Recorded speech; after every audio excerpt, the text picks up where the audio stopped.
The sensors are humming with a clarity that defies the skeptics, confirming that the mission start telemetry active is merely the first heartbeat of a grander awakening.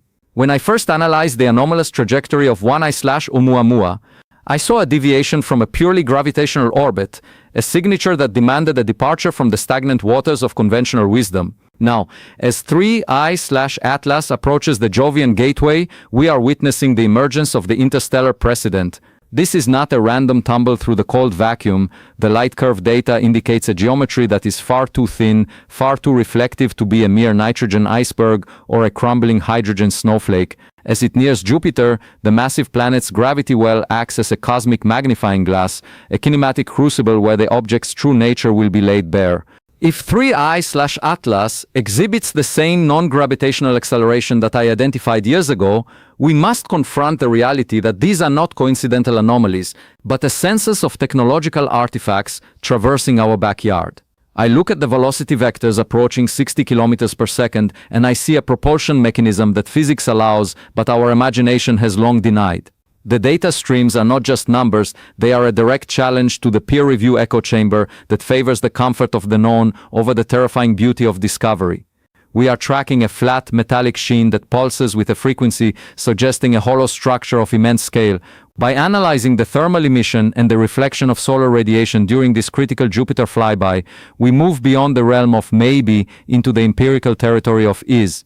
This is the scientific rigor I demand, to treat the sky as a laboratory, and these visitors as the extraordinary evidence we have been awaiting for centuries. The universe is finally speaking, and through the lens of 3I/Atlas, we are finally learning how to listen to the silence of the stars. This flyby is our chance to prove that we are not the smartest kid on the cosmic block, but merely a curious student standing on the precipice of a much larger neighborhood.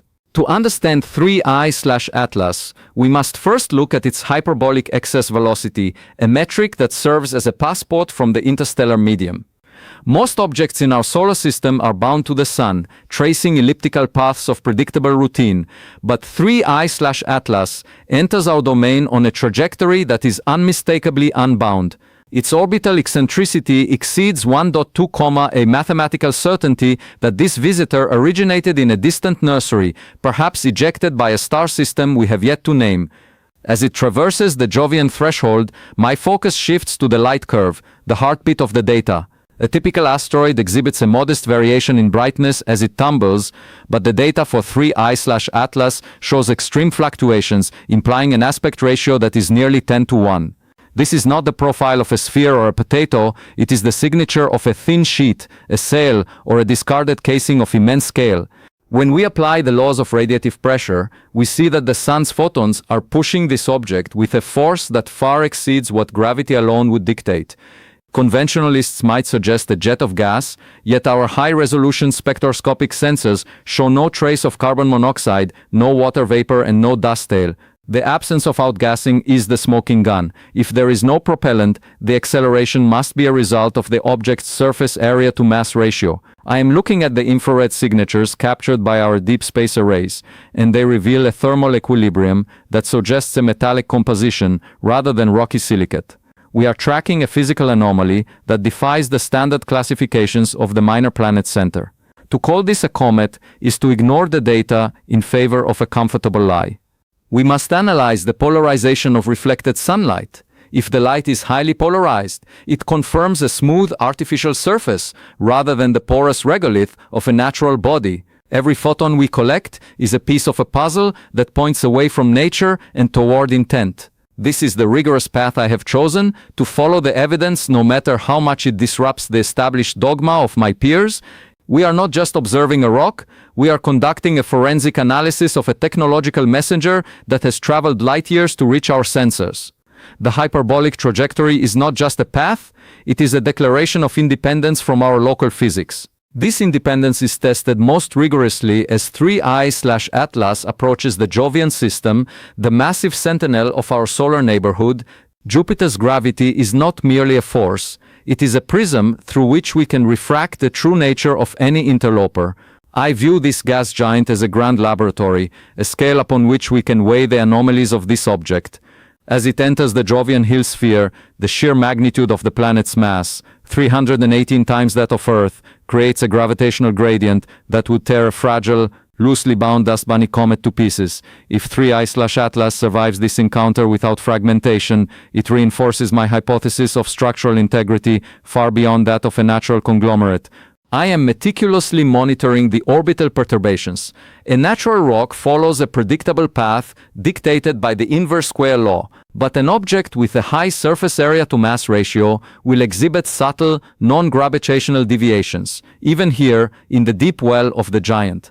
We are measuring the velocity vectors with a precision of millimeters per second using the most advanced Doppler arrays available. If the trajectory shifts by even a fraction of a degree beyond what the Jovian gravity well dictates, we are witnessing the influence of solar radiation pressure acting upon a thin, artificial membrane. This is the moment of truth. The gateway provided by Jupiter acts as a cosmic filter, separating the mundane debris of our own system from the sophisticated engineering of another. I refuse to look away from the dials, while my colleagues retreat into the safety of conventional models. We are observing how this visitor reacts to the most powerful gravitational engine in our vicinity. The data streaming from our sensors suggests a velocity of 26.3 kilometers per second, a speed that remains remarkably consistent with a deliberate, non-ballistic path. This lack of tidal disruption is a data point of immense significance. It tells me that the material is not just solid but potentially reinforced, a hull designed to withstand the stresses of interstellar travel and the crushing grip of planetary giants. To ignore these specific physical responses is to fail the very definition of the scientific method. We are standing at the threshold of the Great Gateway, and the readings are screaming for a non-natural explanation that the rest of the world is too afraid to whisper. I will not be silent. I will follow the numbers until they lead us to the architects of this anomaly. The architecture of this encounter is not merely a chance alignment, it is a rigorous stress test conducted by the universe itself. As 3I/Atlas plunges into the inner sanctum of the Jovian system, the tidal forces exerted upon its frame provide the ultimate diagnostic of its structural integrity. If this were a fragile aggregate of ice and dust, a mere cosmic relic of some ancient collision, the differential pull between its leading and trailing edges would have already initiated a catastrophic disintegration. We are monitoring the Roche limit with breathless intensity, calculating the exact moment when the gravitational gradient of Jupiter should overcome the internal self-gravity of a natural body, yet the light curve remains steady, showing no signs of the flickering debris cloud that would signal a structural failure. This suggests a material density and a tensile strength that defy the standard model of interstellar comets. I am analyzing the precise torque applied to the object's long axis. If it were a hollow shell or a thin membrane, the mechanical stresses would manifest as a specific oscillation pattern in our high-cadence photometry. Instead, what we see is a resilience that points toward a manufactured lattice, perhaps a carbon nanotube composite, or a similarly advanced material designed to endure the shearing forces of a close planetary approach. The sheer magnitude of the Jovian well acts as a giant scale, allowing me to weigh the very soul of this visitor. By measuring the lack of tidal elongation, I am effectively peering into its internal core, searching for the hardware that keeps it whole. The data suggests a mass distribution that is remarkably uniform, inconsistent with the clumpy, irregular interior of a typical Kuiper belt object. We are watching the laws of orbital mechanics strip away the masks of our assumptions, revealing a core that is more akin to a vessel than a stone. While my peers argue over nomenclature, I am focused on the sheer physical reality of its survival, a survival that necessitates a sophisticated level of engineering. This flyby is our prism, and through it, the light of truth is finally beginning to refract into a spectrum of artificiality. Every kilometer per second of maintained velocity is a testament to its design, proving that we are not looking at a rock but at a masterpiece of interstellar navigation. Critical_error, signal_loss_in_segment_5. To capture the definitive proof of this navigation, I have mobilized the full weight of the Galileo project, transforming our planet into a singular, unblinking eye focused intently on the Jovian theater. We have deployed a decentralized network of wide-field telescopes and high-cadence optical sensors across several continents, each meticulously calibrated to detect the subtlest shifts in the 3I/Atlas trajectory as it braves the gravitational furnace of Jupiter.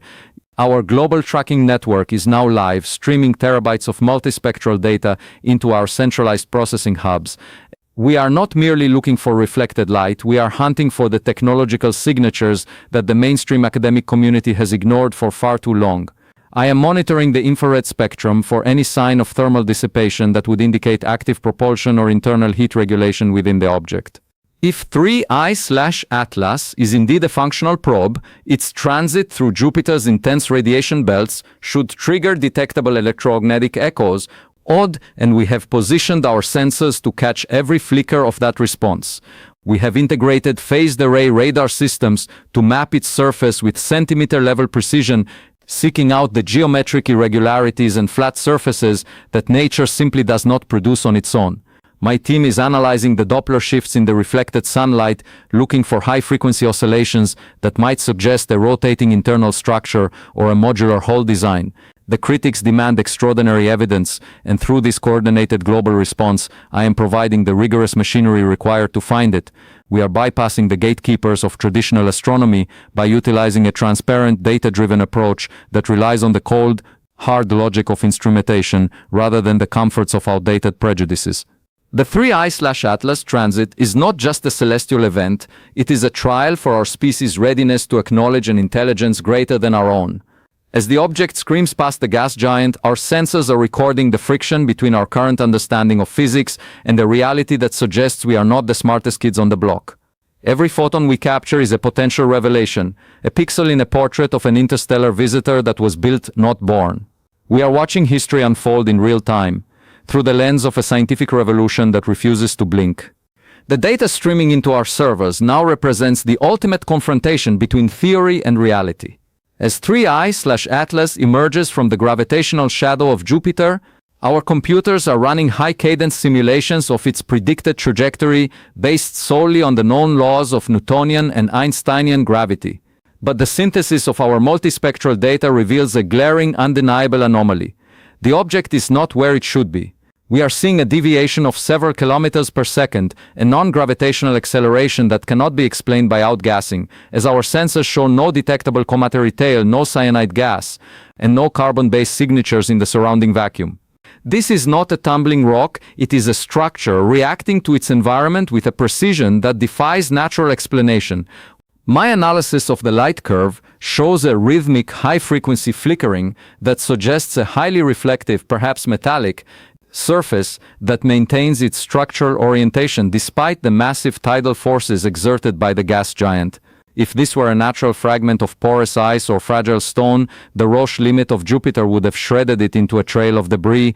Instead, our synthetic aperture radar shows a monolithic structure that remains stubbornly intact, indicating a material tensile strength orders of magnitude beyond any known asteroid or comet. The discrepancy between the predicted gravitational path and the observed data points is the smoking gun of artificiality. We are witnessing an object whose mass-to-area ratio is so uniquely thin that it may be acting as a light sail, pushed by the pressure of solar radiation, or perhaps it is utilizing an internal propulsion mechanism that we have yet to categorize. I refuse to ignore these data points simply because they challenge the comfortable status quo of my peers. The pixels on my screen are screaming a truth that the halls of academia are too frightened to whisper. This is a piece of interstellar technology, a derelict, or a scout, navigating the cosmic ocean with a purpose etched into its very composition. Every millisecond of delay in the signal, every infinitesimal shift in the Doppler data is a testament to a reality where we are the newcomers, observing the relics of a civilization that mastered the stars long before we even learned to look up. We are no longer just theorizing, we are documenting the physical presence of the extraordinary,